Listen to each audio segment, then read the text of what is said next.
The following presentation is for informational purposes only and may contain violent and graphic images. Viewer discretion is advised.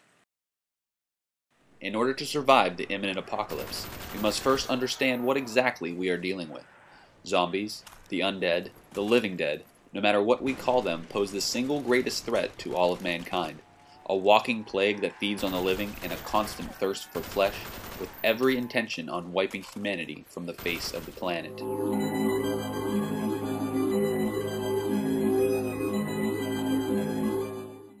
News of a widespread outbreak has spread rapidly across the country. Stories of the dead coming back to life and feeding on the living are all over the airwaves. The world is in a state of emergency. What do you do? Are you prepared? The first few days will be the most crucial to your survival. The general public will be in chaos mode with little to no direction or purpose, causing widespread looting and anarchy. In these hours, the survivors will take the necessary steps to ensure long-term safety from the undead. When the story breaks and you recover from your initial shock, begin your evacuation plan. Do not wait for the news or the radio to tell you what to do, as the government will most likely be trying to cover it up for at least a week. In the first few days, major technology, electricity, and water lines will still be working, and you'll be able to use these to your advantage. Have a meeting point ready ahead of time. Establish a place where you and your family and friends will know to go for safety and shelter. Whether that place is your own home or a cabin in the woods, make sure that it is reachable by all members of your party in under an hour. Time spent traveling increases the risk of exposure and death. Avoid inner-city suburbs and more populated areas. If you are able to get to an unpopulated area, find the most secure building close by and plan on holing up inside. Have a distress signal ready. Whether a code word or number, a short text message to all members of your group will let them know it's time to escape. Surviving day one will depend mainly on your preparedness for the situation. Having your supplies at the ready will increase your chance for initial escape and decrease your chances of running into a horde of the undead so soon.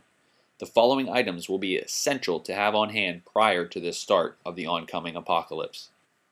2 50-gallon plastic drums, dried rations good enough to last 2 months, canned goods, 6 thick blankets, 2 plastic tarps, 100 foot of rope, 4 rolls of duct tape, 6 empty 1-gallon milk jugs, 1 cord of dry firewood, a stack of 2x4s, at least 1 box of 3-inch broadhead nails, 2 hammers, a sledgehammer, a crowbar, 10 gallons of gasoline, a set of clothes including a winter coat for each member of the party, medicine and toiletries, batteries, towels, pillows, and at least 1 kerosene lamp with matches.